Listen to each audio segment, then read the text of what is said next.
but basically you would hit that Control Shift and then that button, and then it brings up these little crosshairs, and you can select what you want to copy. I believe we actually did this problem in here yesterday, right? So that's probably the hardest problem on the sheet. Hopefully you worked through these on your own. I know some of you might want to not use the methods I'm teaching you, but again, I promise you that at some point you'll be like, well, I don't know how to do any of this. And I'll say, because you don't know how to do the math we've been doing since, late August. And that brings us to the back side of this. Let's take a look. In the video that you can watch, you will see how I take 670 grams of ethane and use the percent idea of this 79.89%, meaning 79.89 grams per 100 grams of ethane, because it says ethane is 79.89%. That means per 100. That's what that means, per 100. So if I say, okay, I got 100 grams of ethane, 79.89 grams of that ethane is from carbon. The other 20.11 grams is from hydrogen. So, if I've got grams of ethane on top, using what I've taught you, 100 grams of ethane goes on bottom, and out of that 100 grams of ethane, 79.89 grams is carbon.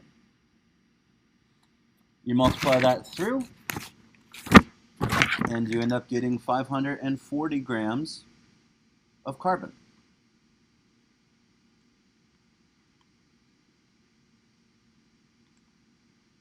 Pretty cool. If we wanted to find out how many grams of hydrogen this is, anybody have any ideas of how we could do that quickly?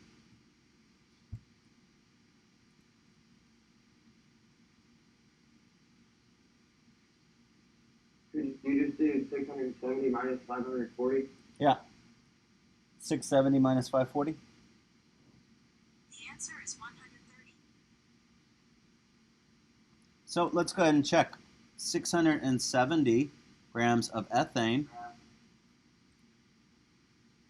and every 100 grams of ethane is 20.11 grams of hydrogen.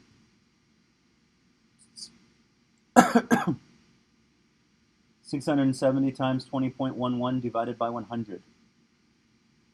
It's 134.737. The fact that we have this rounded to these significant digits is going to make it not so good for us, is it? Let's do this. 670 times 79.89 divided by 100. It's 535.263. 670 minus 535.263. The answer is 134.737.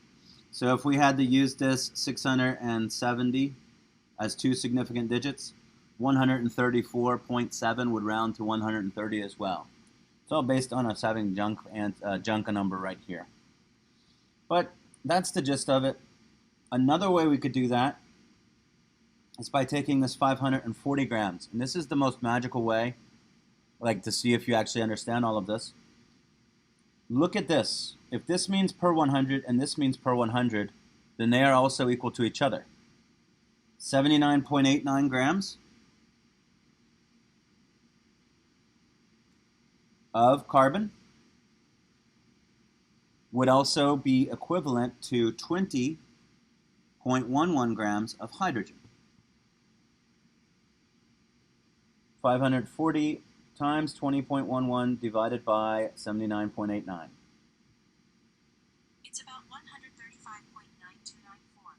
And again, because we're using this unsignificant digit one, this one with 2, we would still get about that 130.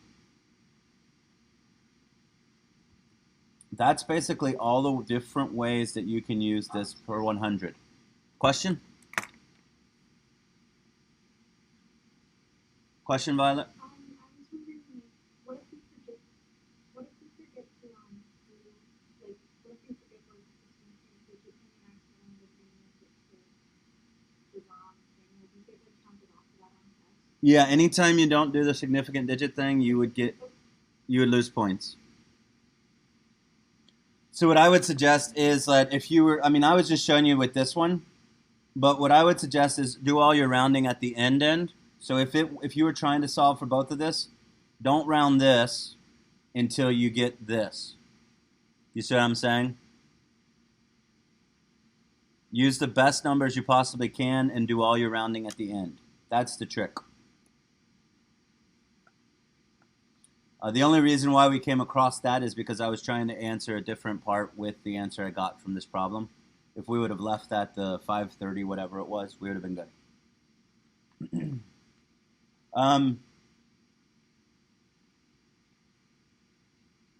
Another example of that way to do it is right down here. It says you have 10.5 grams of sodium, and how much chlorine do you have?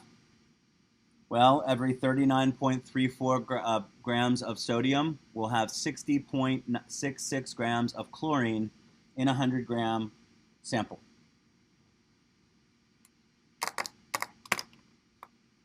So you guys have C, G, and H, and whatever else is not on the video, unless you get a picture of that. You can check your answers with it. That's all I got for today. If you have questions, by all means, stick around. Otherwise, I will see you guys tomorrow, and tomorrow's going to be a longer one for sure.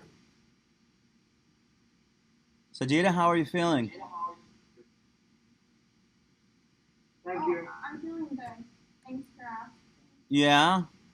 Did you say that we have something due at the end of today? You should have these problems worked through, but you're not submitting anything on this. Oh, okay. You're welcome. Thank you. Yep. Hope you feel better. Gus, you good? So I don't get counted off in the future. The significant digits I thought you're supposed to do, is it the least amount that are in the problem? Yeah, but whenever you're doing these are considered perfect. That's not just one. That's unlimited. So you would always base it, that's why this makes it easier for you. You always base it off of the one that you start this thing with.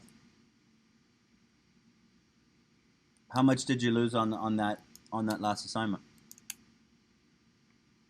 I don't know if it was all from significant digits, but I got 7 off. That might not all have been. It probably wasn't, because there were only 5 problems. The most you would have lost was 5 for significant digits. Anything else? So, Anything else? like if I watched a YouTube video on it, would that be correct? If you watch a YouTube video on this, No, on significant figures. they might not say you always use the thing to start with. They would probably give you the rule that it is the one with the least, but you should be smart enough to know that this is per 100%. So this is not just one significant digit, it's unlimited. And to make sure that there's no confusion on that, what I say, whatever number you start with here, that's how many significant digits your final answer should have. Because most of the other time you're using conversion factors that are pretty close to exact. Okay. And it makes it a lot easier, right? If you're just looking for one number. Thank you. You're welcome.